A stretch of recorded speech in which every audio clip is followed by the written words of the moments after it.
क'क्राझार निरुवाना गार्डेनाव बर' आफादफोरनि जर'खा जथुम्मा 8 आगस्टआव दिल्लीयाव धरना बड'लेण्डनि मेम'रेन्डाम गथायगोन। आथिखालाव सोलिफुबाय थानाय बर'नि जेंनाखौ सावरायनो क'क्राझार नोगोरनि खोदोमतला निरुवाना गार्डेनाव समबारखालि 1 आगस्टआव सानसेनि हाबाफारिजों माखासे बर' आफादफोरनि मोनसे जर'खा जथुम्मा खुंनाय जायो। बे जथुम्मानि मासिखौ दुलाराय बर' समाजनि आफादगिरि राजेन्द्र नाथ बर'आ दैदेनदोंमोन।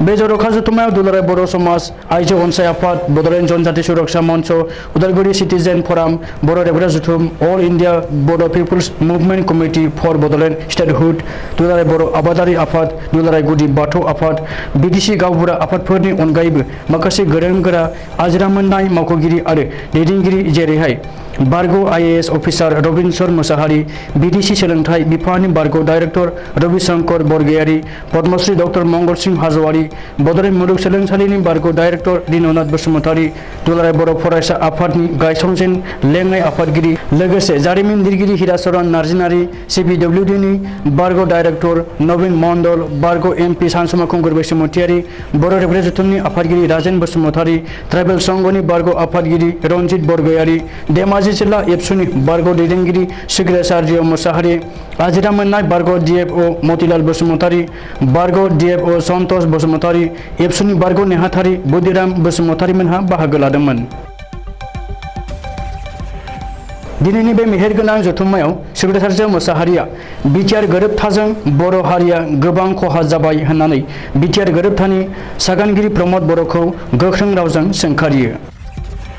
मानो होनोब्ला प्रमद बर'आ बिटिसिआव थाखानाय प्रिन्सिपाल सेक्रेटारिनि जायगायाव CEO रेंकनि अफिसारखौसो गोरोबथा खालामबोदों, जायनि रेंकआ DCनि गाहायाव आरो एडिशनेल DCनिसो। मानो होनोब्ला CEOआ जिल्ला परिषदनिसो सासे फिसा अफिसार। दिनै बेनि जाहोनाव बिटिसिनि पावार एन्ड फांसना बांनायनिख्रुइ गाहायावसो फैफिनबाय, जायनि जाहोनाव मोन 16 बिफानखौ आसाम सोरखारनो हरफिननो गोनां जाबाय। बेनि अनगायैबो एबसुनि आफादगिरि दिपेन बर' आरो माखासे दैदेनगिरिफोरखौबो सिग्रेसार्य मोसाहारिया गोख्रों रावजों सोंखारिबावो। मानो होनोब्ला आथिखालाव एबसुआ BJPनि पार्सनेल सेक्रेटारि बादिसो सोरखारनि एजेन्ट जानानै खामानि मावगासिनो। आथिखालाव गोदान रायजो सोरजिनायनि मिरु सोरखारनाव जेबो पलिसि गैथ'वा होननानै दिपेन बर' आरो लेङाइ आफादगिरि खोरोमदाव औवारिमोनहा मिडियानि जोहै बुंगासिनो। अब्ला बै समाव हाग्रामा महिलारि बुंनायाव एबसुआ मुसुखा सावदोंमोन आरो दा गावसोरबो मुसुखा सावजानांगौनि खामानिखौ मावनो हमदों। बिदिब्ला बिसोरो बर' हारिनि जाम्बा जाम्बिफोरखौ थगायबोबाय थादोंमोन आरो दाबो थगायगासिनो दङ।